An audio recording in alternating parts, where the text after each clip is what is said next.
Hello, everybody, and welcome to a new episode of Off the Rack. I'm Sal. And I'm Tiffany. This is a comic book show where we take the books in the past week and we recap them, review them, tell you what we thought about them, and then recommend comics that are coming out this week that we think you should check out. I am very excited about today's episode, like every episode that I do, because I am sharing it with my awesome wife, Tiffany. Thanks for being here. No problem. And you're welcome. You're welcome. So yeah, we got a bunch of books to talk about this week. I think normally this is the show where we cover the news, reviews, and recommendations, and we are going to recommend books at the end of the show, but I got no topics right now. You got anything that's going on in the world of comics you want to talk about that's particularly pressing or interesting or valid to you? The ComicPop app has a digital basket beta now. What does that mean? It means I was able to, I tested it out, but I had already bought a bunch of books using the one click, but it let me actually put them into a basket so I could see everything I was getting, and then I could check out. I was that's like, great. But it's in beta. Of course. But yeah, let me like change how I was going to pay for it. I don't know. I have to do more research on that. But okay. I just wanted to, like, we've given that service a lot of flack lately, and I'm still not 100% on board with their business decisions on that. But I did want to point out, hey, they changed something. Right. For the better. Maybe it's in beta. Right. They may be like, no, this isn't working. Yeah. And meanwhile, the guys who created ComicPop are in the publishing business again, this time doing a new comic book publisher called Distillery, but we're moving all of the vowels. Unfortunately, they didn't check if distillery.com was available, so they had to get .co. It doesn't really... and it just wasn't who actually writes a website anymore? Right, who does that? Think about that. Right, but if I were to Google it, I would get the first result, which is typically the one that's been around the longest and has.com. Depends on how their SEO is. Maybe they got a good SEO guy. Maybe they got a guy. Oh, I hope so. I mean, certainly there was some hubbub about what the guys from ComicPop were going to do next, and when they said they were going to get into comics, people kind of assumed they were going to make like some kind of competitor, which I don't know why they would do that, because of course, when you sell your company, you usually have a non-competition agreement. Because maybe they didn't. We don't know what their agreement was. That's true, but yeah, no, they did. They created their own comic book publishing label, which incidentally has a whole bunch of talent associated with it that includes people that you may have recognized from not only comics, but also, of course, Comics Substack. It's Scott Snyder. I think Tula Lotay is involved. A bunch of people. It's funny, actually, the ones to break the news was the New York Times, which says to me, like, A, they had some pull, and B, they want to be viewed as everything that Distillery did to like get onto the scene was bypassing most of the comic book news channels. They did use the comic book news, but it came about much later. Like Distillery didn't hit the scene until after the New York Times article that everybody had to share, which of course is behind a paywall because New York Times. I just this strikes me more as like that, the Bad Idea. Yes. Publishing. Oh, I'll bet Dinesh and the Bad Idea folks have something to say about Distillery. Maybe they'll be like, Bad Idea. It just strikes me as something very similar. It does sound very similar. And I know that it's funny, like when Bad Idea came on the scene, people were like, boo, that's so stupid. And Distillery came on, everyone's like, oh, cool, we should hear them out. I mean, maybe I don't feel listen, I didn't do my own research on this, so I can't for sure. Well, I mean, they are going to be publishing comic books, but they also are talking about creating digital scarcity for their digital versions of comic books. And all I can think of when I hear that kind of thing is NFTs. And I'm like, well, it could be that, or it could be the idea of, I guess it is like that. But like, no, the plan is they're going to sell them, and they're going to I think the idea is like NFTs, like they're going to have their own digital footprint or fingerprint. Oh. And so you can't, like, once you buy a digital copy of the book, it's yours and you can sell it on the aftermarket, but when it is sold, the creators get a cut of the sale of used digital comics. And I'm like, I don't know how the hell you think you're going to track that or make that work in any way that makes it financially viable for the creators themselves, because like, how many times am I going to sell an independent digital comic book? So, I mean, in my lifetime, maybe 12. And that's maybe a topic for another conversation as well. Like this idea of digital scarcity, it seems counterintuitive. Yeah. to the idea of comics for everyone, but maybe this is supposed to be, you're calling it distillery. Maybe it's meant to be like more of a, high end Oh, like Black Label. comic book company in which Absolutely. we hold our after dinner drinks and Mhm. smoke our item of choice. Yes. And No, I think you're supposed to associate this with like, a microbrewery of comics, or you know what or I it's mean? like, because it's a distillery, it's a distilled version, a boiled down version of the best of the best. That's That's true. what this is. Yeah. Yeah, we this is like what we learned from Comixology, and we distilled it all into this. Okay. Well, It's very potent and I hope it works out for powerful. them. Yeah, no, but Bleeding Cool did a really nice like kind of breakdown of who they were and what that was all How about. did this go from I'm like, yay, they added a basket feature to like, Because the guys from Comixology made this, and I was like, oh, I that know, reminds yeah, me, yeah. like because people were like, boo, Oh, I know. Comixology. So Yeah, no, it's very interesting. It's interesting to me because this is like this should be kind of a big deal, or at the very least, it should be met with a lot of discussion. Instead, I'm seeing like kind of hand wavy and scrutiny, or like a kind of hold on, guys. But there's no fervor, there's no enthusiasm one way or another, which I think is indicative it of like the often whole has damn to, thing. I But mean, like, obviously it has to do with who's involved, yeah, maybe like people who are writing about this or talking about this know the founders of it. Maybe they, like the creators a little bit more who are associated with this. There could be a lot of reasons that something could be skewed Yeah. if it is, or it could just be like, no, they know something we don't know, and That's that maybe true. it is a better idea. Well, and the just creators have to wait and themselves, see. like they own a portion of the company, Just like Image. exactly. Well, Image, no, they don't No, when own. it first started. Yes, yeah, they were all had controlling stake in the company. What was it? Tula Lote said, "quote We literally co-own the publishing company, which is amazing. Aside from that, I know Chip and David, that is to say, the guys from Comixology, know my body of work and trust what I'm doing. So it feels like I have absolute freedom to be as creative as I want to be." That sounds exactly like when Image first started. Mm-hmm. Oh yeah. Which means that out of it, only one creator will really come out of it. Someone else will leave and go join, I guess, Image as some powerful position. Yeah, or Marvel will just hire them and ask them to reboot their universe for them. Oh, that could be too. But yeah, a lot of names you'd associate with this kind of idea: Brian Azzarello, James Tynion IV, Rom V, Becky Cloonan, Lee Garbett, Stephanie Phillips, Scott Snyder, Jamie McElvey, Jock is involved, Yoel Jones, Mark Bernardin is going to be there, Elsa Chartier, and more.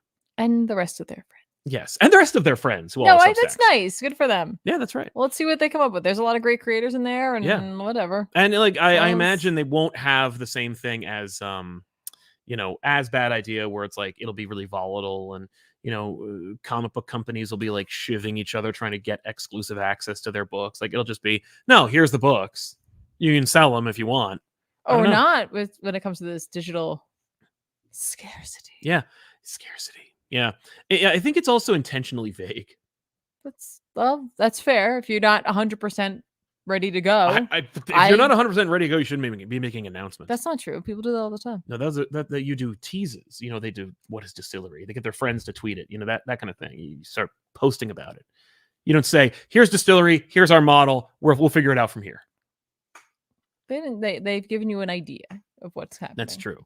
A bad idea. I'm kidding, of course. This show is sponsored by viewers like you. We were just actually reached out to by a couple of sponsors, and I had to say no to them, at least one of them, because I had to chase the last one for payment, and I was like, I'm not going to do that again. Like, I don't want to I don't want to be chasing down sponsors for money if we have like a contract.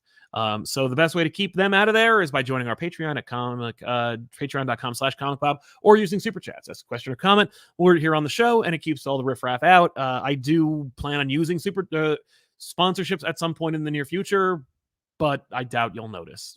It shouldn't be an issue. Yay, that's great. Tazwald says, you'd really rather have to read that Batman Who Laughs is just Joker possessed by Judge Death after Batman Dread 4, at least visually, then just tell us all about Raid. Yeah, I guess. If you are interested in checking those out, the Batman Judge Dredd books are hilarious and great. Although, if you are a huge Batman stan, you may need to reserve judgment, because Dredd seems a lot more capable than old Bats. Yeah, I realized, I was like, I noticed your tweet. I'm like, hey, you know what? We're not just talking about a Star Wars comic. I don't know why you made that The thumbnail? The thumbnail and the title of this What's episode. the biggest book that came out this week? I don't know. It could be X-Men. It could be Storm and the Brotherhood of Mutants. I read X-Men. It was not. Still okay. I thought some pretty big things happened there. Okay. Just saying. I think it's better than an Ewok. I think not. I think that the Okay. Ewok thumbnail got people talking. I don't know if you Okay. saw, but the chat was abuzz. They're calling them a Jawa. Yeah, they didn't know what it was. But I think everybody who knows, I think you know what an Ewok is. I mean, I do. I think everybody knows what an Ewok is. Rayfar, ComicPop Woo, hope you two are doing well. We are, thank you. I rewatched the Trouble episode of back issues, and I think it's canon to the Ultimate Universe, explains old Bucky in the end. That would be fine and very weird. I'd be okay with that. That's all I'd say about that. Nitro Lizer says, excited for any competition in the publishing space. I agree. Like I like to see competition, but is it competition? Like we're talking, I mean, I don't know.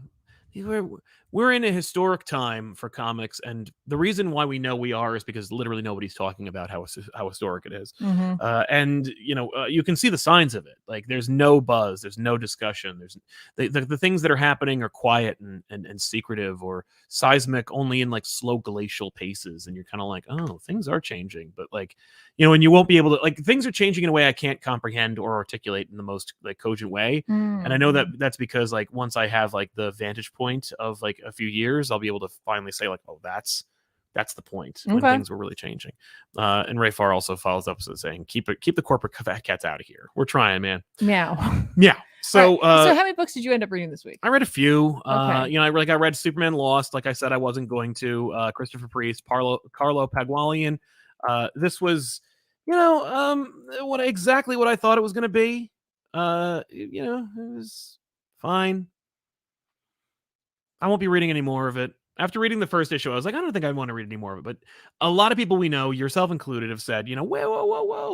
Like one issue, that's all you can give it? Yeah. If you gave it 2, that's fair. I gave it 2, and I was right the first time. You gave it 20%. Yeah. It's 10 issues. You've read 20% of the series, which when I say it like that, that sounds like less good.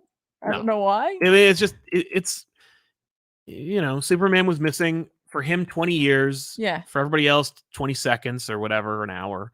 Okay. Lois is dealing with like a PTSD induced Superman who like sleeps on the floor and is afraid to act, and then we see little snippets of what he was doing during those 20 years, or at least we're seeing for the first, I don't know, day of his 20-year missing. And I'm like, you got 8 more issues, okay?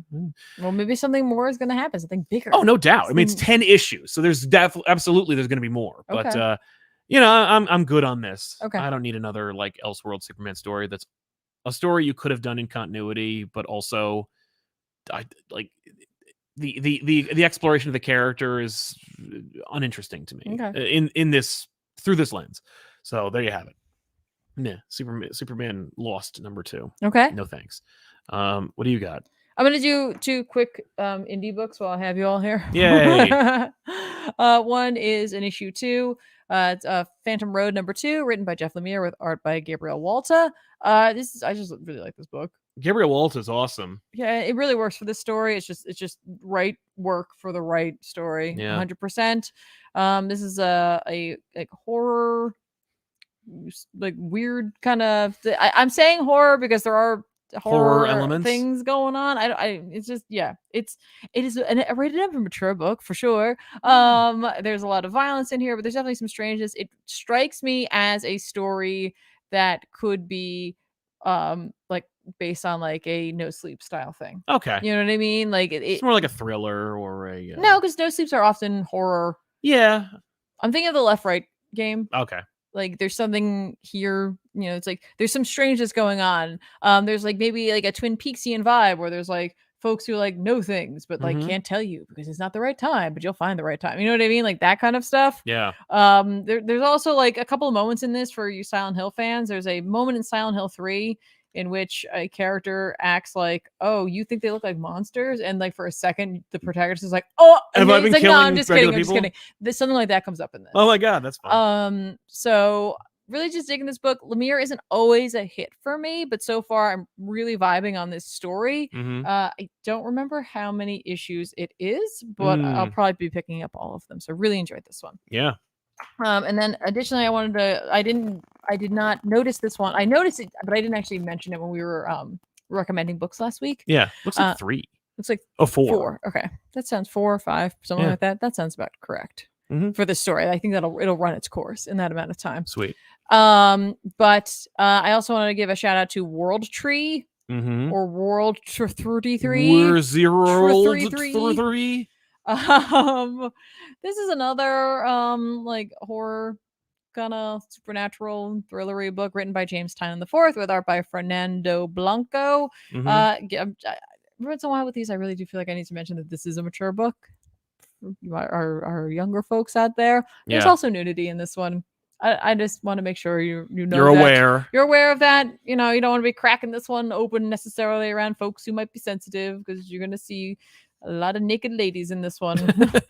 Well, you're just going to see one naked lady several but a times. lot. Yeah, she shows up a bit. Okay. This is interesting. Tynion, obviously not quite like Cullen Bunn. Cullen Bunn seems to just always have a story ready to go. Just there's a story, there's a story, That's there's true. a story, there's Bunn's a story. like, oh, you need it. You got something? Yeah, Here you go. I got 5 stories. I got 5 stories ready to go. You want a bird? I got just 10 birds. But it seems like Tynion, he has like a never-ending like drawer that he pulls horror from. If you haven't seen already, I think Razor Blades in the back of this is coming to print, is a complete book. Oh wow. So if you like horror, you could check out Razor Blades as well, which is a actual like mail away magazine you could get from Tynion. I have all of them. Yes, you do. In like fabulous little magazine format. It was delightful to get a package like that each time they came out, but they're going to collect it in like a 350 page book. So fine. Everybody can tell me to go pick that up when it comes out, even though I already own it. Yep, that'll happen. But yeah, go check that out if you'd like to, whenever it comes out, if it isn't already. Oh, it's just available now. So yeah, but this is like another one where it's just like, this is a different feel from some of the stuff he's done, but it also feels like a lot of things I've checked out before, and that's not a bad thing. No, it's in that wheelhouse. It's in that kind of bracket. Like, I would describe this as, if you force me, like, what's my elevator pitch? Okay, ready? What's the elevator pitch for this? It's Deceased meets It. Okay. That's the vibe I get from this. It's one issue, right? So far. So I could be totally wrong about that, but seemingly there's like the dark web. Oh God. Mm-hmm. They call it something else. Yeah, but there's something there, right? And like, it's like an entity of some kind, or something, and it wants to get out there. And like, you know, if you see it, it does something to you, right? Or like being involved with it for too long makes you follow it and do whatever it wants you to do, right? So this kid ends up going on like killing spree kind of thing, right? And we meet his brother, and you know, his brother's like fiance now, and that's going on. Yeah. Then on the other side of it, we have these folks. We see them when they were slightly younger. When I say it, I don't mean like they were kids, but they were like in their teens. Mm-hmm. And back in like, let's call it the 90s, they had a run-in with this thing, and they presumably got rid of it, right? And now they're like, it's coming back, and like, it may be too late to stop it. And that's where I get the It vibe. I'm not saying it's necessarily it. Yes. That's where I get that vibe from. So like, you're not gonna have like, there's not gonna be clowns, I don't think. There's not gonna be like any of that stuff. There's not gonna be turtles and inhalers or questionable practices in books.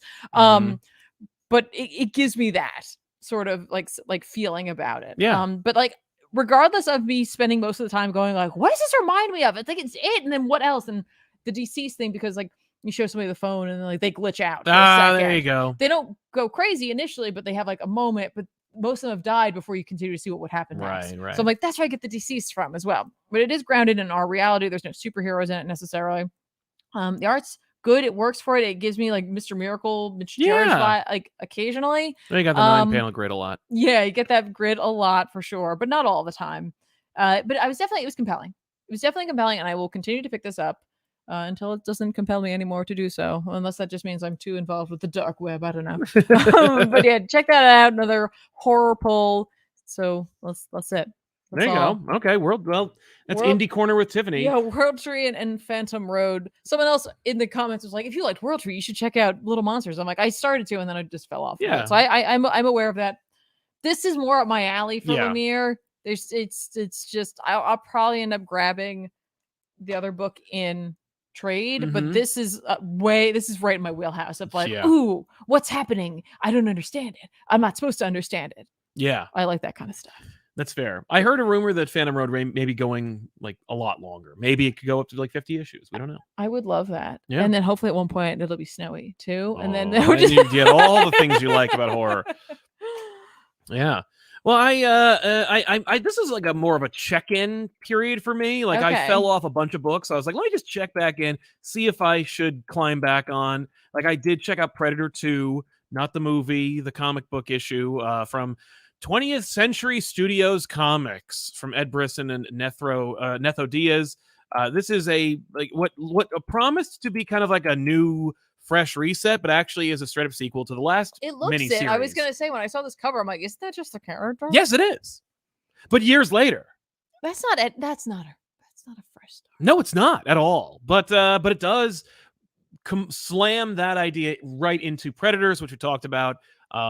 The first issue felt much more like Predators. This one is mostly because the main character from the previous series finally reveals herself and starts acting, and then seemingly is put into a position where she will no longer be the main character. I don't know. It's interesting how having read the first miniseries, caring about that character and kind of digging that series a little bit, it made me kind of concerned for her safety in this, surrounded by a bunch of characters that I couldn't care less about. There's a lot of things that I don't care for when it comes to the release of this book. For one thing, the fact that Marvel's trying to do this 20th century book thing, it's terrible. It's weird. The 20th Century Entertainment as a comic label is ugly and confusing. It's busy because it's just the 20th Century Fox logo, but smaller and where the Marvel logo should be, with some kind of ugly purple gradient. And it's like, okay, why? And I saw it on the shelf the other day next to the Planet of the Apes book, which is also doing the same thing. And I'm like, again, what? Now I know really it's more about aesthetics and publishing initiatives than it is about this book this issue, but it represents a lot. The book itself is fine. Marvel doesn't seem to care too much about it, except for the fact that they're making it and they're pushing it. But, I'm not seeing a lot of ink about this series. It could be engaging if you are interested in seeing another version of Predators, where it's what if instead of them all being killers and bad people, it was soldiers or fighters from different time periods within 50 years of each other, which is just not a pitch for me. I don't know. It's if you watch the show for long enough, my pitches for Predator and or any ideas that have been bandied about for Predator. This is none of that. It's I don't know. It's like Marvel was courting the least interesting ideas you could possibly do with the franchise and being like, let's launch Predator. That's what it is. It's just very uninteresting. Okay. If you compare this to any Predator book from Dark Horse, you'd be like, what the hell happened? Okay. It's just so disappointing. That's a shame. It is a shame. I feel bad because I don't want to really rag on stuff, but I'm just checking in on some things. Okay. I checked back in on Dark Ride. I read I remembered I meant to read these because the writer is a co-host of one of our shows, Josh Williamson and Andre Bresson did the art for Dark Ride. This is a fun series. It's very much not in my wheelhouse, but it also isn't your horror. Okay. It isn't atmospheric and spooky. It is what it looks like. What if Disney was horror themed? What if Walt Disney was a sadist monster who made a deal with the devil? Okay. That's fair. I think horror horror takes all sides. I think it's very personal. Absolutely. I think horror is a very personal thing, and so just because it doesn't resonate with a person who's a horror fan doesn't mean it shouldn't anyone else who does resonate with should feel bad about it, because I feel like horror is there's just very something personal, that fear, or that how you want to engage with it, whether it be through something that is fun or over the top, or someone who's a fan of Grindhouse, or someone who's a fan of psychological mess with your brain. It's just how it's just your personal. brain perceives fear. And I think that this is doing a fine job. Like Mhm. I would be attracted to it because I really love the covers, Mhm. but the story itself enjoys the macabre while also being a story about family and people. And at the end of the day, that's really what it's all about. I was like, But oh no, it no. is really like it's about family and it's about getting to the bottom of like a dark mystery, and it's very similar to actually in tone to Nailbiter, I think. So Interesting. if you like that, you probably will love Dark Ride. Okay. I myself found it fun, but it also is very much not within my wheelhouse. Mhm. So I'm not like salivating for more, but I'm like when I read it, I'm like, oh, you're doing okay, this is cool. Like I get it. You're not like, this is not well written. You're like, this No. is fine. It just may not be your cup of tea. Exactly, like Wildcats #6 from Matthew Rosenberg and Tom Duranick, which is like the probably last issue of Wildcats that I can stomach at this point. These have been some fantastic covers, and that's the best I can say about Wildcats. This is one of those things that's just like it's just a damn shame, is what it is. Like it's just what else is frustrating about it? I'm just really quick. This is very like hair splitty, but. That because it's purple and there's a skeleton man on the front, my brain was like Skeletor. That would be awesome. No, the skeleton person is cool too. Okay, But like, okay, so Wildcats, covert action teams is what CAT stood for, and in the lettering for the original Wildcats, it was always capital C, capital A, capital T, lowercase s. right. There was a period at the end of every letter that was made into an acronym. However, in this new version of Wildcats, the S also stands for something, Okay. but they dropped the period at the end of the S. I don't know. Do you need it?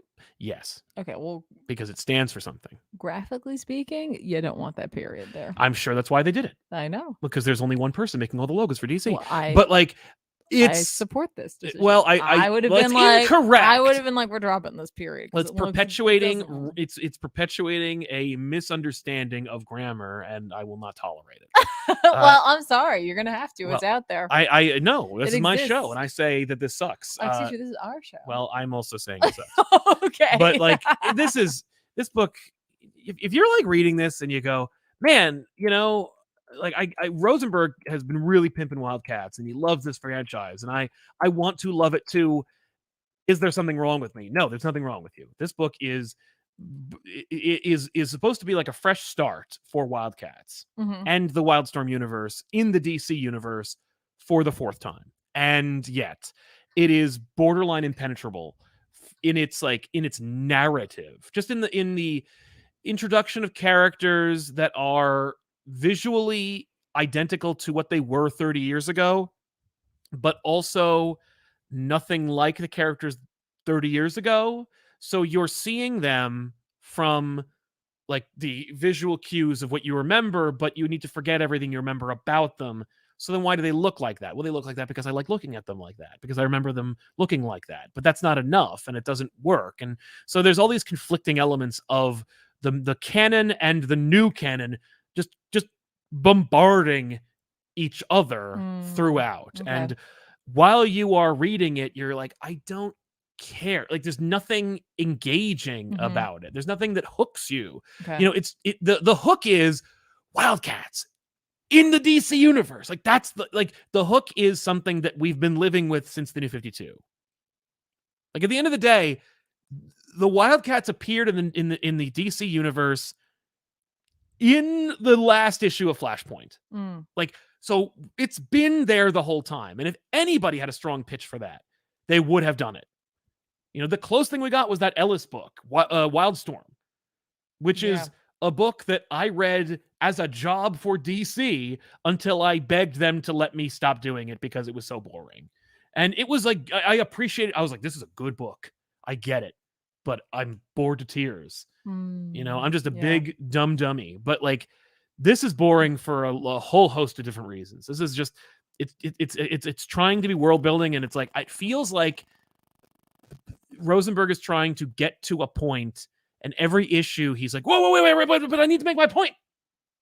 Like, so it's like we got 3 issues of story in 6 issues, but we're taking 6 issues to tell 2 issues of story. Like, it's just every time that something happens, it just keeps rolling and going, and it's like, oh, it just won't stop. Okay. And the lettering is awful. Oh, Like, I and I don't haven't know seen that. what's going on with it. Like, it, for whatever reason, Marvel and DC used to have similar, if not identical, typefaces for all their mainstream books. Then Marvel and DC did a hard shift, and one of them has another, and the other one has another. But now Wildcats has its own typeface. And I say this every issue I review of Wildcats, that it has its own. Wildcats is its own typeface. They're going to fight a Talon, and we're going to integrate them into the DC universe. But we want it to feel like it's totally different by giving it its own typeface. Like, it has its own linguistic identity. But it's a bad typeface. There's a lot going on that just doesn't work. Okay. And it's like, and what's problematic is the issue is it's just not a very good book. And like, look, I'm not trying to like rag on it, right? Like, I'm not saying it sucks. I'm not saying it's poorly written. I'm just saying it's not a very good book. Okay. And the problem is it will send a message that says that Wildcats fundamentally doesn't work in the DC universe. And right. I look, normally I would say that's not true, because there's a host of opportunities for that to work, but they've tried 3 times. Right. I get you. 3 very different times, like very different opportunities to do it, and they just didn't. Like, it just doesn't work. But I don't think it's like Wildcats would work better at Marvel either. You know, I just think that Wildcats / Wildstorm works better in its own universe. You know, we did the Authority on back issues, and it was like, you know, they kept referring to Stormwatch stuff, and I'm like, don't. Yeah. Like, it worked better on its own. Like, each Wildstorm property almost worked on its own. Hell, many moons ago, when Wildstorm had a big event, I don't remember what the hell it was called, Fire in the Sky, something like that. It was like Team 7, Wildcats, Stormwatch, Gen 13, everybody smashing into each other. It was so boring. It was so uninteresting. And it's just like, that's what happens when a world predicated on, gee whiz, wouldn't it be interesting if state or government-sponsored teams all were in the same universe? I'm like, oh, you mean like the same effing team, but with different paint on their faces? Like, that's it?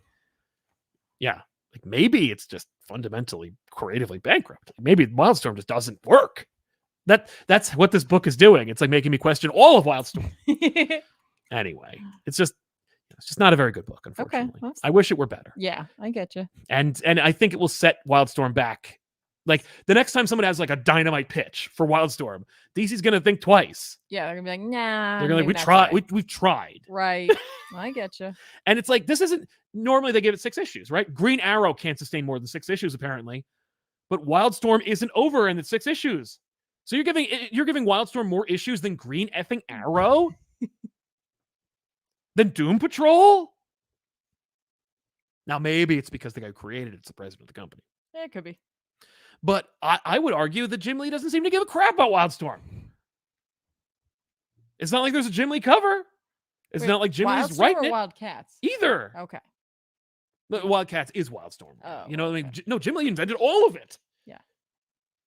I don't know. Anyway, Wildcats. Meh. You I was didn't like, do it? meow. No, Meow. no, I can't come in Come strong cold with that after that. Just, no way. Bear Farmer says only enough money for 2 Adiz, so I'll use the first one to say I'm a fan. I've seen every episode of Back Issues, and I can't wait for 500. Am I spelling 52? I don't know what's gonna happen. I think you do. Thank you, Bear Farmer. Great name, by the way. Yeah, I was gonna say there's a solid name. I'm a Bear Farmer. Boris Fraser says Distillery is an awful name. I'm dyslexic and needed you to tell me it was Distillery. I'd assume you'd want people to know how to pronounce your company's name. I think it's one of those things where they're like, if you don't know how to pronounce our name, then our books might not be for you.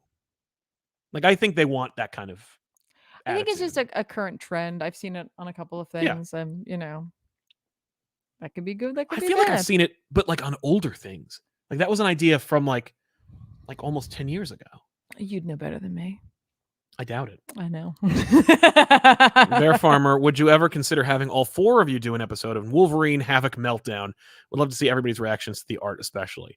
We have a number of issues of it. I don't think we actually have the whole series yet, but I doubt Wolverine Havoc Meltdown could sustain an episode. The views just don't cut it. Hulk versus Thor didn't do well. Like, there's no way that Wolverine Havoc is going to help us out. Maybe Wolverines, Wolverine, we don't want to burn out the Wolverine card. Even not with his hot claws. It's true. Cat Lawyer will defend for treats. Tiffany, did you play Ghostwire Tokyo? I started playing it on Game Pass PC, and the combat feels like a blueprint for Doctor Strange game. Cool hand motions. Okay, so that was a game I really wanted to play, especially because of that E3.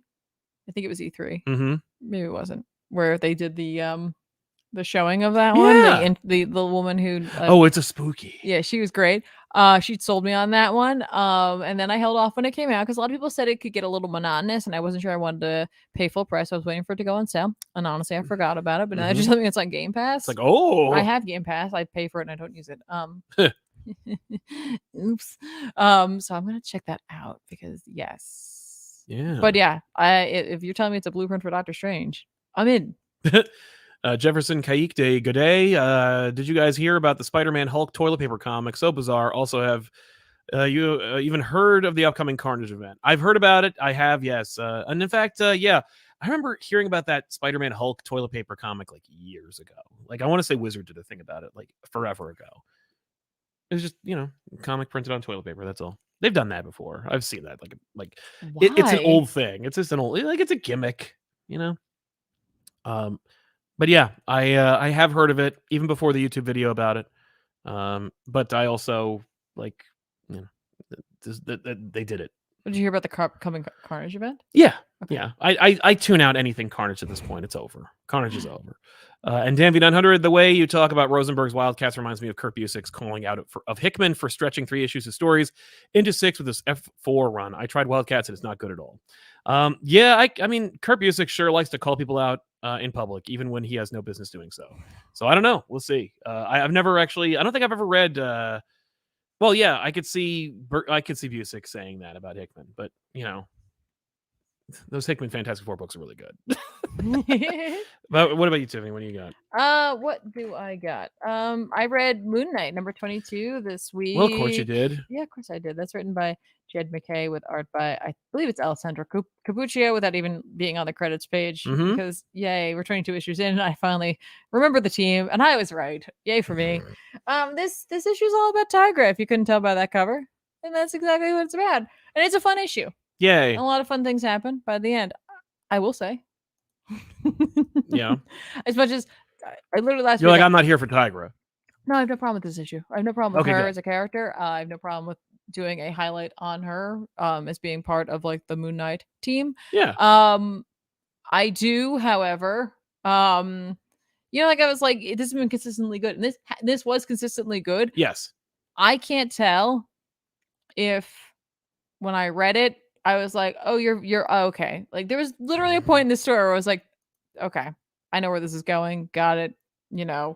Like, who is Midnight Man? I'm like, all right, I know who Midnight Man is. Fine, whatever, great. Yeah. And then I'm like, oh, and I think I see where you're going with this. And I can't tell if it's one of those like, this is clever because you thought we were going one way, but actually we're going a different way. Or if it's one of those, I don't know why you thought we were going that way. I only led you to this point. But actually it was something else. And I'm like, I haven't quite decided on that, but definitely a couple of cues in this book that make you think, oh, all right, like I'm along for this ride. And then by the end of it, the like mystery that's going on is it's not what it is what you thought, or it's the obvious thing. No, it's something totally. It's like, oh no, actually it's this. And I was like, okay, now I don't mind being wrong in a mystery. Yeah, but I'm like, I don't like it when it feel like you really made me go down this one path. Yeah, of my thought train, only to like pull the rug out from under you. Yeah, which is like less clever and more Ryan Johnson. But other than that, like, you really can't complain about this. We get to see Tigra wanting to solve a mystery about something. It's like, oh, like Midnight Man shows back up, and like Moon Knight's not doing anything about it. Midnight Man was like, going after mafia, and then then he started like robbing from people, but like not actually stealing money. Like these rich families, something was, what's going on? What was he taking? I don't know, right? Yeah. And like, Moon Knight's like, I don't care. I killed both Midnight Men. Right. Or Midnight Mans. Yeah. Who cares? She's like, I care. And I'm going to, I'm going to crack this mystery wide open. Yeah. I'm going to like, take care of my kid because I'm a single parent, and also solve this crime. And, we get some really great looking like I really love this. Yeah. Like there's like one like that one's cool, but like I really like could you No, could but the one where she's jumping is oh my god. Comixology, everybody. No, that's my phone. That's not Comixology. Sal takes it back. That's not that. I have a really like my phone's on its way out. Well, it's 3 years old. It'll be. Oh, you are in rare form today. But you know the reveal is that it's Wait, what'd you think it was going to be? oh okay. So I was correct who Midnight Man was. 100% correct. I was like, it's Mark. Got it. That's why he doesn't want to do. That's why he doesn't want to get into it. He doesn't want to get into it because it is him. Like he's doing something. Okay, cool. And then when she puts together that, the thing that links all the families that were robbed, or that each of them, their parents were killed by like a vicious animal. And I was like, oh my gosh, is this something like Tigra did this? And like Mark's trying to protect her? Oh. So he's getting the evidence? Yeah. No. Oh. Because like she's talking the whole time, like I have to hunt, I got to do this, and like right, we're painting her as she could have been a murderer at some point. Her internal monologue, the like animal thing, the fact that like Mark's pretending like he doesn't care, and like it's like she's like I don't understand why Mark like blah blah blah, and like you come to my house and you like wear your full Moon Knight suit instead of just hanging out. Like she clearly has a thing for him. Yes, and, like, I'm like this is how he shows he cares for you because he doesn't know how to do it. He's taking care of like the background. That is not what it is at all. It's not that at all. Oh, it's just something else. It's just something else. It's Jack Russell. He did it. Oh.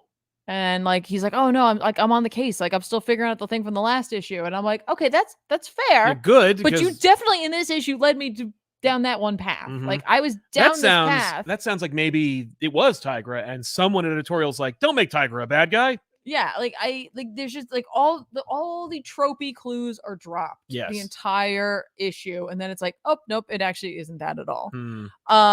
But at the end of the day, like Tigra gets to have this moment with him where she's just like, you didn't trust me to tell me you were being Midnight Man, because we want to have a lesson for him at the end of it, right? Like he has to grow. He's got to grow, and like I get that. So their relationship gets to be bolstered. You think she's like kind of done with him. We talk about we end up talking a lot about her kid's dad, right? And how like supposedly it's Hank Pym, right? Yes. And I'm like, okay, there's like some history there. I don't know anything much about but then Tigra, it turns really. out it wasn't. It was a scroll. Oh, it's a whole thing. Was it that scroll that was impersonating him, but not long enough for him to be fixed as a character? Yeah, I guess so. But anyway, like at the end of the day, Mark shows up. Oh, dressed like himself. Well, dressed in his Moon Knight costume without that, and then they kiss. And I'm like, oh, that's sweet, right? Like that's nice. Yeah. Like at the end, like the last, I'm like, yeah, okay, this is very sweet. I'm like, I just thought it was funny that this mystery was like, haha, but actually it's over here. And I'm like, I mean, like that also makes sense for Mark. Yeah. It's just like I just picked up on these breadcrumbs. Yeah. Fair enough. So cool. All right. Well, good. I'm glad Moon Knight is continuing to to be good. I love everybody. Like I didn't read it, but I immediately knew immediately. I knew it's Jack Russell. Because I went with the obvious thing. Well, I guess you have to read it to understand all my clues. But I'm not going to read the issue to you because that's not what this show is about. Well, and they're not going to read it ever, so it works out great. That's all right. The other things that I read were X-Men related. Naturally. So you want to get an X-Men 21? Yeah. Which we actually have a copy of. We do. Marvel mailed it to us. Not because, by the way, because I bought it. Part of the thing. Yeah. I'm on a mail order system with them, which means that I get books randomly. Like you'll never know when I'm gonna get books. Yeah, but I kind of like that. It's kind of exciting. Yeah. Like sometimes I get a She-Hulk book or an X-Men book or maybe even Spider-Man. Because I subscribed to Marvel and I hit like a few issues when I didn't know how bad Spider-Man could be. So I was like, let's just do it. And then occasionally you'll be like, ugh. So yeah. But I haven't gotten a Spider-Man book in a couple of months. So I think that's done, which is great.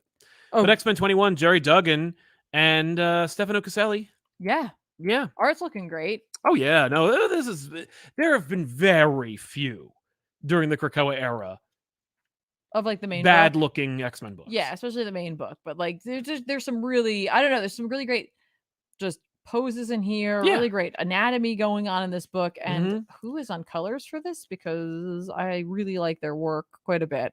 Federico Blee doing some really, really great stuff color wise. Yeah.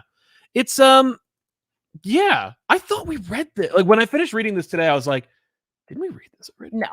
No. We're just finishing up. It's just wrapping up. It's just wrapping up the Brood arc. Yeah, which is also going on in Captain Marvel. Captain Marvel. But and like the Brood stuff is neither here nor there. Like the Brood stuff. Who cares? The Brood stuff is really just here. They're there for the covers. They're here for the covers, which are fun, and I do wonder if you can connect all of these. Oh, that'd be cool. I bet you can. I like to think so. But it's really just here because we're driving a wedge between two characters. We're and are we? I mean, I don't know. I think we are. I feel like we are also reestablishing some tropey qualities about a certain visor wearing character. Yes, like a shirt slogan for this character. Yeah.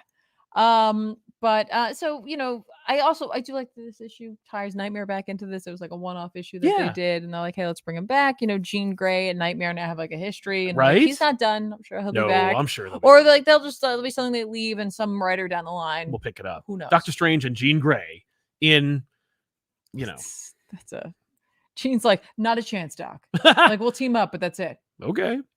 You never know. Exactly. I know I'm married, but that's who is Steve. Oh yeah, it's interdimensionally. Yeah, and so is she. For now, it's not like they got remarried. That's true. Anyway, Brew seemingly is going to be back in charge of the Brood. A small amount of Brood who are still with him. Yeah. I didn't read the Captain Marvel stuff, so I have to assume that the X-Men who are sent over there to help dealt with that. Cool, whatever. Nightmare goes away. Yep. The celestial head that was lost with nowhere is now brought here and then like is floating around outside. They keep Jupiter. It now. Yeah, they're gonna use it. Like, That's where the Brood are going, who are hanging out with Brew, and they're meant to live there. So like, hey, the Brood are now at our doorstep. Yes, and it's like it's funny because this feels like putting something back. Yeah. Like Hickman set up, or at least forced a concept, which was Brew is in charge of the Brood. And so when we need them, the Brood will return. Yeah. And we're going to be in charge of them. But then Jerry Duggan's like, Hickman's gone. So I'm going to do a Brood story that will get rid of the Brood.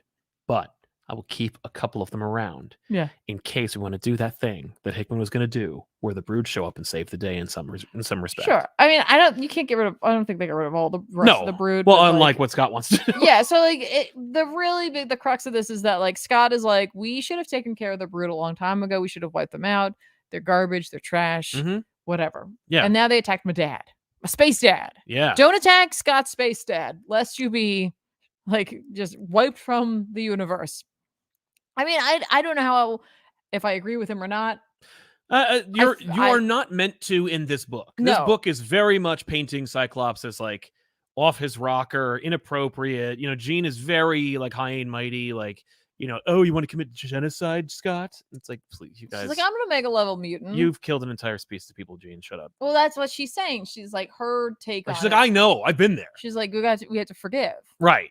Because if you can't forgive them, how can you forgive me? Exactly. She doesn't say that, but we get it.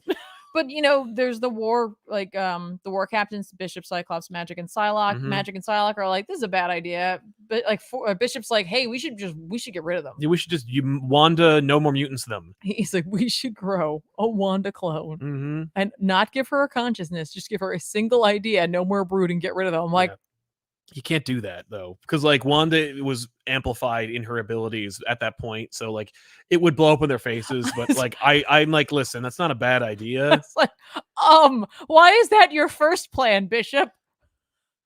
It's like, because I'm a cold son of a bitch. Additionally, I'm like, this is kind of a problem that could be a thing. Oh yeah, because you could amplify her powers. There are plenty of mutants around who can amplify powers. I'm like, yeah, why don't we do that? No, what to whom? Whoever we want. That's so scary. Whoever gets in the way, right? But yeah, so Bishop comes up with that, and Cyclops like, I mean, like, hang on, let's hear the man out. Yeah, exactly. Like, I know let him talk. Our default is to condemn this, but that's just a data dump. That's just a text page. That's just a text page where that happens, right? So like Cyclops is like, I am down for this, until Jean is like, all right, she like uses her powers to take his visor off, hold his powers back so she can look him in the eyes and have him say that he wants to wipe all the brood. Mm-hmm. She's like, okay, yeah, but here, put your visor back on. We're not going to do that. Yeah. You're a lousy Magneto, Cyclops. Yeah, that's just not going to happen. And yeah. And that, So and they figure it out and they give it to Brew and, you know. Yeah. And that's it. But I think that Jean's like, I think Cyclops is like, Yeah. Especially because Nightmare, of course, alludes to the fall of X. Yes. Oh, very and much the so. idea of like one becomes two. Well, and there, yeah. So I'm like, I think we're like Duggan's starting to lay some additional like seeds. Yes. I don't know. You could Cyclops is right, Cyclops is not right. I don't really care. I don't care at all about that. Like, it's actually, a cartoon character. It doesn't, you know. Yeah, I actually really liked the sequence with Sync. Yeah. And his Laura. She has a name. She has a code name. She does. She has a cool code name. Talon. Thank you. With Sync and Talon, I think that was really well handled. Yeah. Those two are almost more interesting to me. Well, they were so interesting, but they didn't do anything. Like they don't have they barely have any interaction in this book. Like we focus. It's all about Cyclops. Right, but they do get a moment though. They get a moment. But, well, but that moment to me is like there's a lot to it because it talks about their time together and you know what Sync is seeing and you know just how much death that he's seen over like his long lifetime. Because now he has that memories. Yes. You know, and she lived through it all. Mm-hmm. So I don't know. I thought this was still a really well done issue. I think we all saw inevitably that Cyclops wasn't gonna be able to. They weren't gonna let Cyclops kill all the brood. No, I meant keep his like chill. Oh yeah, he kept his chill way longer. I think than any of us thought Cyclops was going to keep that chill. Yeah, but yeah, we're here and we'll see what happens. Yeah, you know? Fall of X is coming and I don't know. No. I don't know what to expect from it. And same. That's all I got on that. The last book I read this week, unless you don't want me to do that. No, of course. Is Storm and the Brotherhood of Mutants. Yes. Mutants. This is number 3. But, or 9. Sorry. Okay. Sorry, I have an email. I'll look at it later. Is it cool? No, I don't know. I didn't get a chance to look at it. This is part 9. I think so. Yes, of Sins of Sinister. We got 2 more after this. This one's written by Al Ewing with art by I don't know who it is. I'll be honest. VT. VT.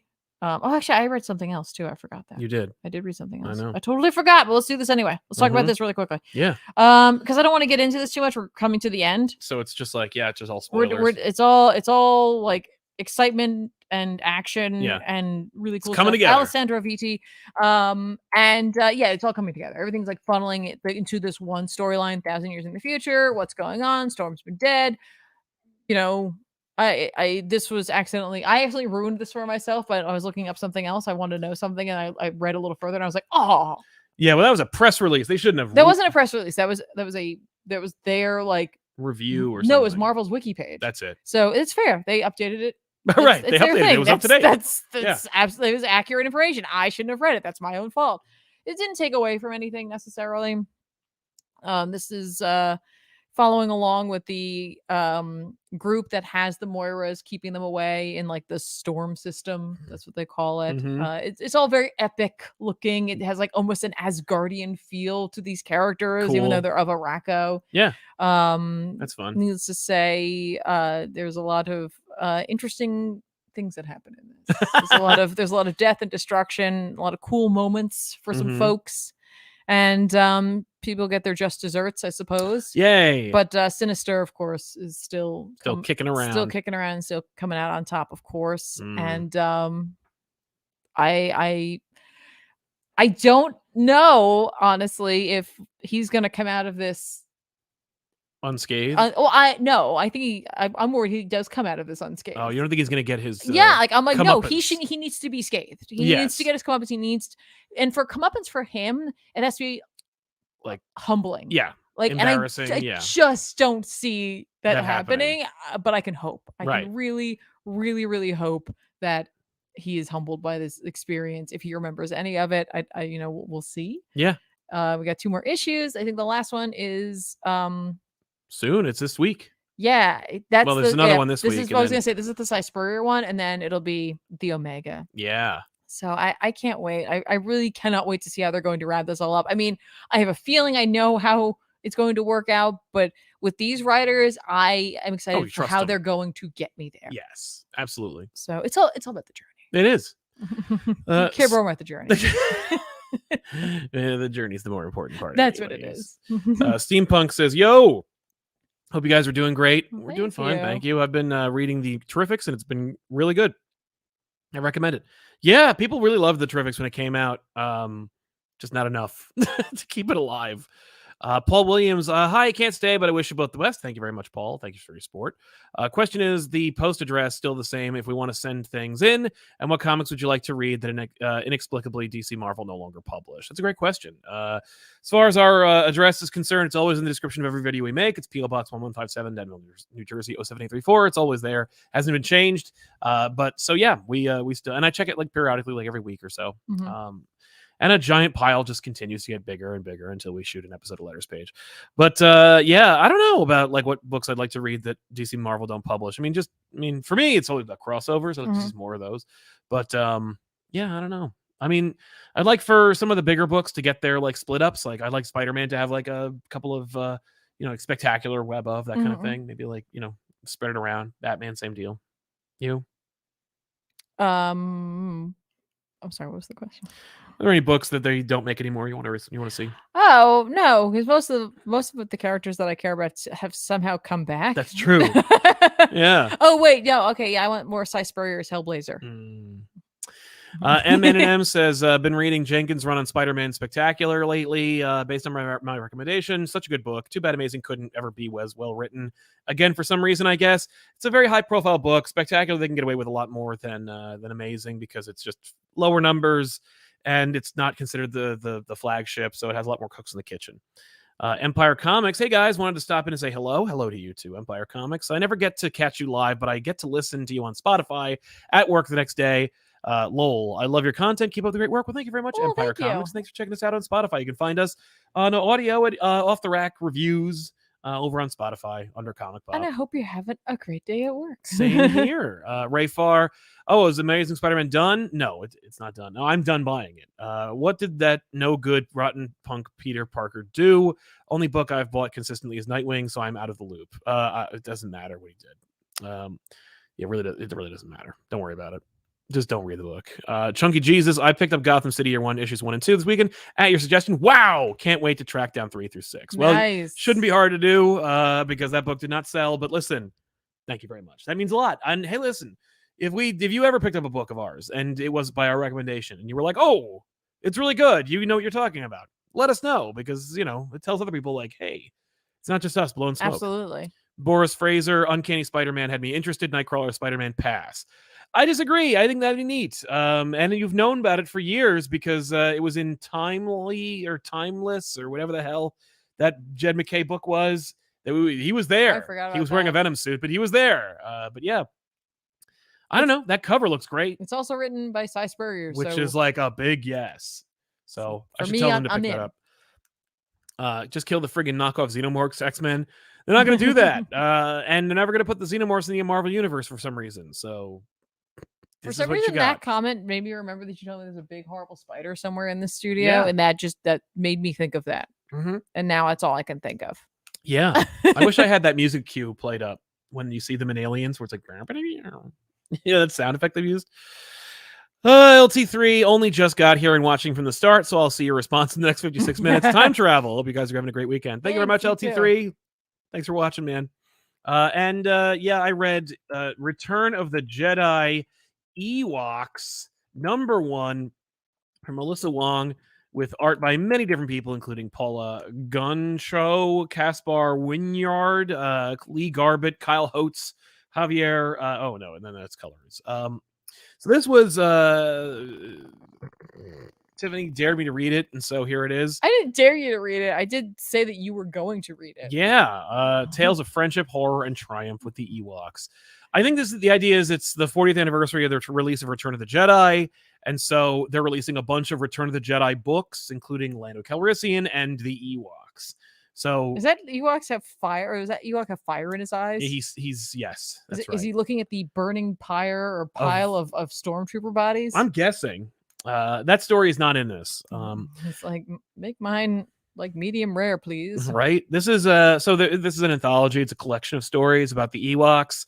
The Ewoks. There's a framing device within it where the Ewoks are telling stories around the campfire, and so each story has each Ewok or 3 Ewoks have a tale. Oh, so it's the fire that they're telling the stories around, not the fire of like burning flesh, exactly. that is in each Ewok's eyes. But there's no text. What? There's no dialogue. There's no text. It's just images. It's like Step by Bloody Step. Yes. And it works great. Like, it did a great job of demonstrating story. Or like, I should have said, it's like, it's Jeff. Because that's an actual Marvel property. Oh, yeah, it's Jeff. Yeah. No, I think Marvel would appreciate being like, and just to Step by Bloody Step. If we put out anything as good as that, wow. They do good. I didn't say that. They do good stuff. But yeah, no, this is there's 3 different stories. One of them is about like an Ewok discovering killing a stormtrooper, or at least dispatching one, and then finding like his like little flying machine, which I think is based off of like a knockoff Kenner original ship that they made. Kenner made all the Star Wars figures and vehicles and playsets, but when Star Wars ran out of vehicles they wanted to make, Kenner made up their own. And so there's like a bunch of like little weird versions of Star Wars ships that Kenner invented, where they're like, this is just as good as what you do, Star Wars. So here's some things that are now canon because we made them. And people like Dave Filoni are like, let's put him in there anyway. Like that walking fish from Caravan of Courage that shows up, the Ugnaught rides it in Mandalorian. Yeah. Weird. I think that is what is in this issue, but doesn't matter. Okay. But like, one of the Ewoks like spends all day and all night, like for a couple of weeks, like building this thing, and then he learns how to fly. And like one of them is chased by a giant horrible monster and then is eaten by it. And there's another one that's like an Ewok like goes out into the woods and runs into one of the other indigenous creatures, which is canon from that awful cartoon where they look kind of like Salacious Crumb meets the Grinch.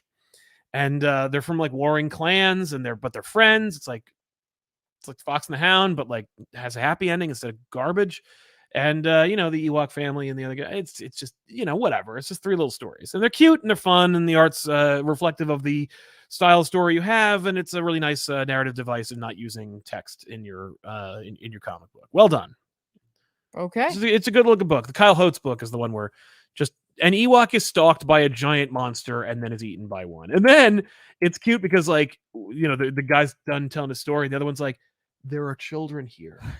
And then he goes, oh, and his spirit lives on. Like, we don't see the text, but like, and then he goes, oh, and then it shows like the spirit of that Ewok, like over the fire, like, and he went to heaven, or his spirit is here with us, or whatever belief we have. Like, it's just, it was really funny. I was like, that's really clever. It was a really cute, well-made book. I was like, way to go. It's fun. All right. Wow. Yeah. You enjoyed it. I did. Wow. Yeah. I like that. Wow. And you read Guardians of the Galaxy. I did. I read Guardians of the Galaxy 1 Massacre at Galilee.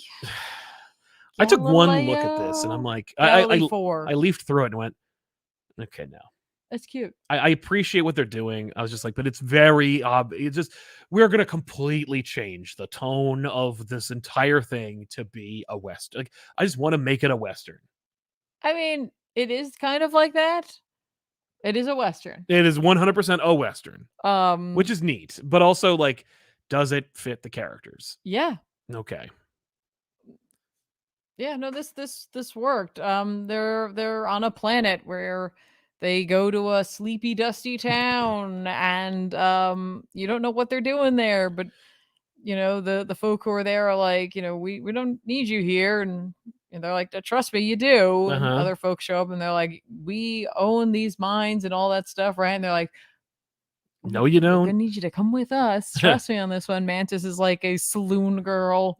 She's, convinces them to all leave, utilizing her powers because something's coming. No. Fall is coming. And they got to get these people out of here. Right? So they do their best to pile them into like a rinky, horrible, rusted shipping containers, like 2 shipping containers. It's like a train, essentially. They got their ship, they got a container, and then a container behind them. And what's coming? It's Grootfall. I listen. I haven't checked in on Guardians of the Galaxy for a while, but like it's scary.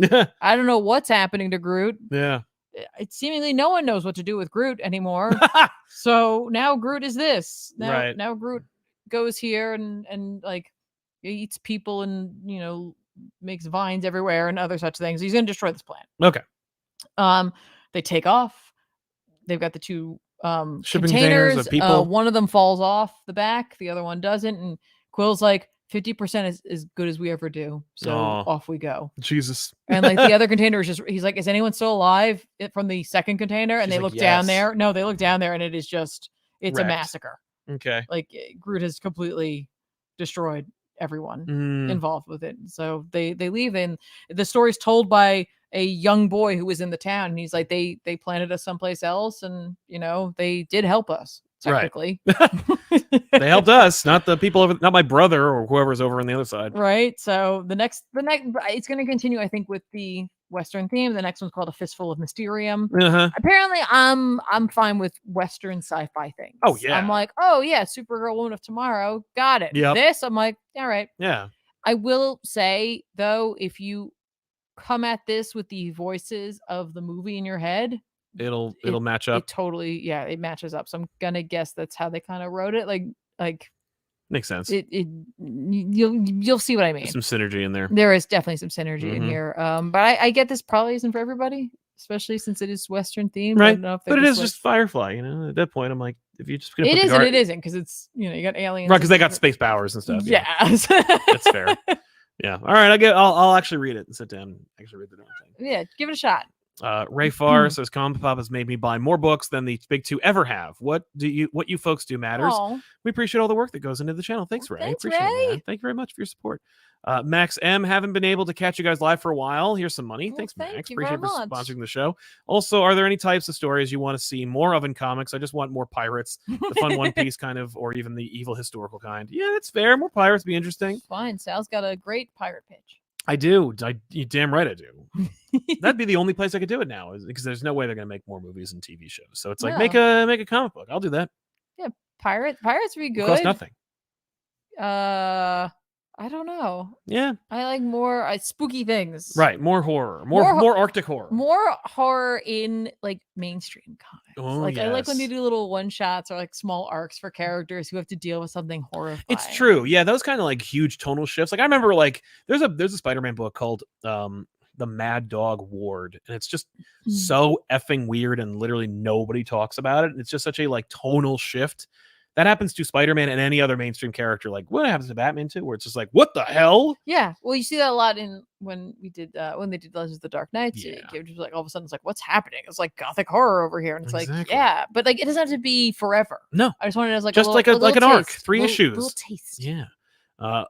Orionk 1701, Sally Rewat Wildcats, lettering being distracting. Weirdly, it's a callback to the 99 run. Still shouldn't be in the DCU. Love you too. Thanks very much for I think it's Orion CC. Orion CC. Thank you very much. Orionok. You're in Star Wars mode. It's true. Sorry. Car Yang, second greatest bounty hunter in the galaxy. Let's recommend some comics that are coming out this week that we think you should check out. Let's do it. I obviously, you can take a look. I obviously am recommending Nightwing number 103. I did not talk about Nightwing number 102. I didn't even read the damn thing, but I will be talking about it at some point. Well, at least I'll talk about 103 next week. Hang on a second. There we go. I'm also going to be reading Batman Superman World's Finest number 14. The last one was really fun. Who Killed Simon Stagg? Indeed. Was it Bruce Wayne? Probably not. Superman number 3 is coming out. This is I actually got to tell Josh that you thought it was cool because it was, and it was another one of those things where it's like, this is exactly what we're talking about. Yeah. The Parasite can turn into like little miniature versions of the Parasite. It got horror. I like that. But that's a really fun series, off to a great start. She-Hulk 12, they're doing legacy numbering with it, and we'll see. I think it might be the last one. I don't know. I'm sure there's more. Okay. I think there's at least one more, but if not, I don't want to speak out of turn. But sure. She-Hulk has been continuing to be fine and interesting. Speaking of great, Punisher number 11 is coming out. Hooray. I love this series. It did dip a little bit in issue 10, so I'm really excited to see where this goes, because I want to see this team like fight Punisher, and I want to see where it's going. I'm really excited about Maria and stuff.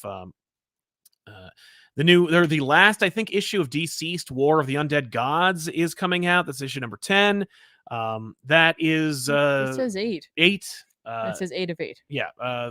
Deceased War of the Undead Gods number 8. This is a great series. I've been loving it. It's a saga at this point. And Superboy, the Man of Tomorrow number 1 debuts. This is great. I actually got a chance to read it, and so I'll talk more about it in depth next week. But check it out. It's a really fun book. If you love Connor and you want to see justice for Connor, and you were reading the Superman book and you're like, well, look at all these effing superfluous Superman, this is the book for you. Now, I should say this is a flashback book. So when you get into Action Comics and it's like, look at all the super people, including Connor, and he's got a new jacket, this is the series that will set that up. So, if you so don't think that this is a sequel series or it doesn't line up. This is all taking place before he more aligns visually with the Superman family. Okay.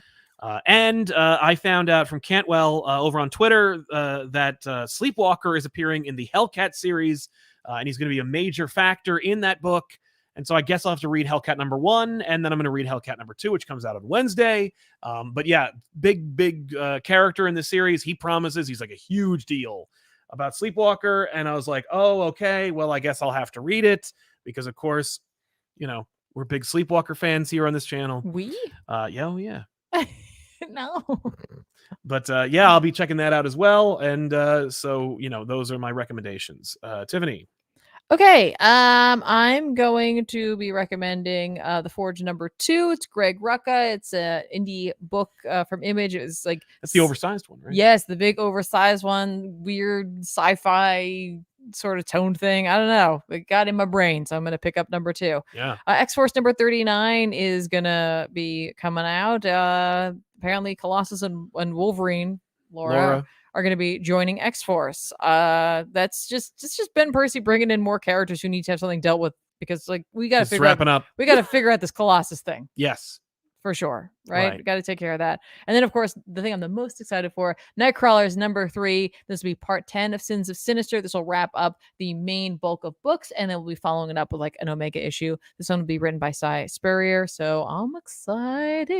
It looks like the art's by someone else, though. Yeah, Philip Sevi. I don't know who that is. No, it says Lorenzo Temeta. Yeah, I think it's Temeta is on art, which is not who has been doing the other 2 books. No. They have been keeping each of the 3 had been, but maybe this is just something different. I don't know. I don't know either. Listen. Yeah. I can't wait. No, me too. I can't wait to hear all about it. Yay. Nick Del Tufo says, there's nothing better than 2 people talking shop about the things they enjoy. Thank you both. Have a great night. You too, Nick. Thank you very much. Love your desserts. You too. Thanks, you. Beeper Leaper. Hi, ComicPop. Here is some coin. Thank you very much, Beeper Leaper. Question, do any of you have a personal favorite omnibus in your collection? Mine's Peter David's Incredible Hulk run. I mean, I guess, right? I'm trying to figure out what mine is. Yeah. Well, we have Heroes Reborn, Heroes Return, Age of Apocalypse, Doom Patrol. We have Invincible, Walking Dead, Berserker, Sandman. I don't have a Silent. I don't have a Silent. You have an Absolute or something. Yeah, I would say it's my Silent Hill omnibus. Oh yeah. It's not really an omnibus. It's like a little one. It's so little. It's called an omnibus. It is technically an omnibus. That's true. I have Marvel Zombies as well. What? Well, we didn't pay that. Ray Farr says, also shout out to Danielle for being the best mod ever. I had to guest mod for a friend's stream and it was exhausting. Yeah, we really appreciate her doing that. Thank you very much, Danielle. And it's payback for making me play all those horrible games over on youtube.com at ComicPop Plays. You can watch Tiffany play back the games that she never played when she was a kid in bonus round. This isn't a 10-year-old show, but still check it out. The most recent episode was DuckTales Woo, which came out, 1989. You get to play that for the first time. It was really fun. And so now there's 3 episodes of bonus round available on that channel. Yeah. But if you want to watch Tiffany play something more modern, you'll go to twitch.tv/ComicPop, watch play that. Yeah. And that's usually Tuesdays and Wednesdays. But yeah. And Mr. Self-Sabotage says, I figured I'd ask because I never heard it mentioned. What are both of your thoughts on Ultimate X-Men? I didn't really read a lot of it. I don't either. I didn't. I'm sorry. Oh, sorry. Oh, Yep. sorry.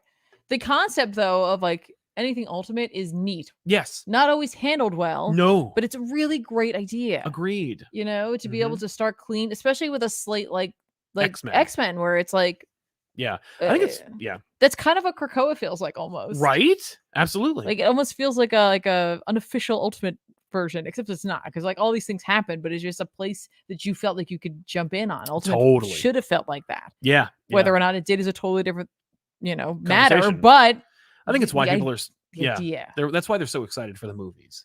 Yeah. They're like, oh my God, it's gonna start the slate like completely new. Yeah. But thank you so much for hanging out with us. Thanks to our sponsors for helping us out. That's in the super chats. That's you guys. Thank you so much. And don't forget to subscribe, click the bell for notifications, and we'll see you guys next week with an all-new episode of Off the Rack. But stay tuned for more, because there is plenty here on ComicPop Returns, and of course on youtube.com/ComicPop, and over on youtube.com at ComicPop Plays. I don't say / because like I don't think it is / I think if you use / and not at, fucks up. It's stupid.